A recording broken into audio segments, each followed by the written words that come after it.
Olá, eu sou o Diego Munhoz, ortopedista especializado em joelho, e hoje vamos falar sobre o menisco, sobre sua lesão, na verdade sobre o que é um menisco e por que a lesão ocorre, por que ele rompe.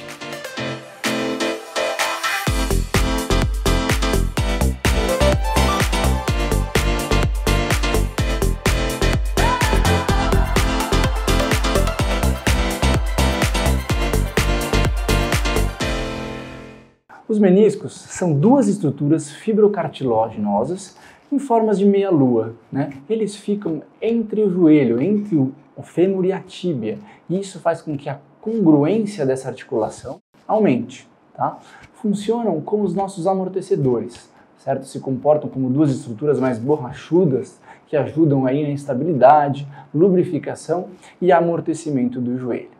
Mas se fosse para escolher uma função, são os nossos amortecedores. Anatomicamente, ele é composto principalmente por colágeno, mas possui algumas proteínas não colágenas e algumas outras estruturas chamadas de glicosaminoglicanos e glicoproteínas. Ele funciona por camadas, certo? Então essas cadeias de colágeno são dispostas em um padrão circunferencial que é ideal para a absorção de cargas compressivas, certo?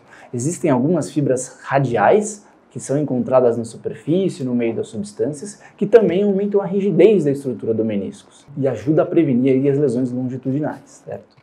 Muito bem, entendido essa característica anatômica mais física, a gente tem que entender a sua localização e como ele funciona. O menisco ele cobre o platô tibial. O que isso significa? Que ele cobre a tíbia, onde ele é apoiado em aproximadamente 2/3 de sua superfície.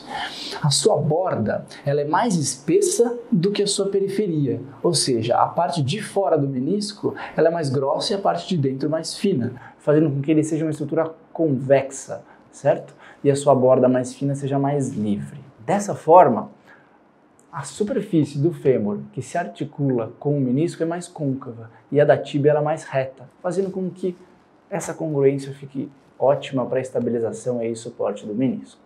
Uma coisa que é importante de se entender é que o menisco medial, ou seja, o menisco da parte de dentro do joelho, ele é diferente do menisco lateral. O menisco medial ele é mais em formato de C, tem um comprimento de aproximadamente 3,5 centímetros, e ele é um pouco mais assimétrico, ou seja, sua parte posterior, o que a gente chama de corno posterior, ele é maior do que o anterior, certo?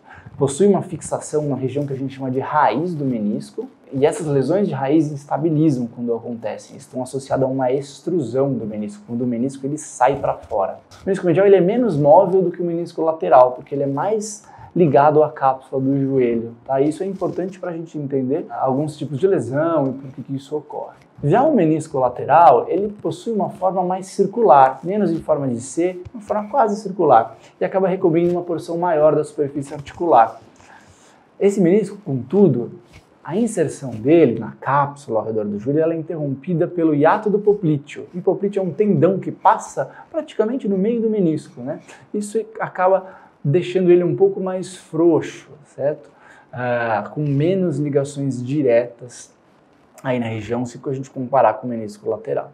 Dessa forma, ele pode se deslocar até 1 centímetro, certo? À medida que a gente estica e dobra o joelho, de forma relativamente normal. E o fato dele ter um pouquinho mais de mobilidade faz com que ele tenha um pouquinho menos propensão aí a longo prazo de ter lesões, ok?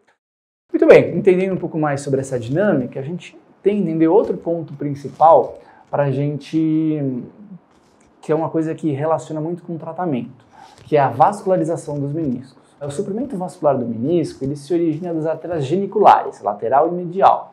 E existem vasos sinoviais que penetram na inserção dos cornos, ou seja, das partes do menisco, e dão origem a vasos menores.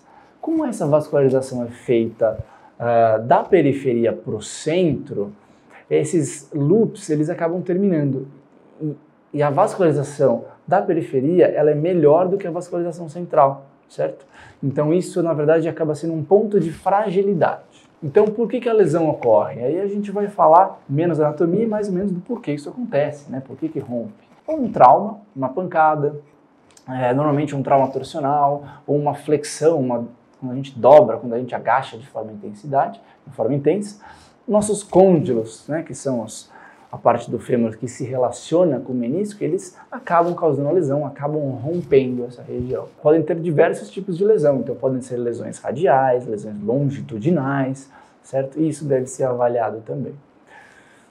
Outro ponto que pode ocorrer são lesões degenerativas, então são lesões em que não ocorre um trauma, uma torção específica.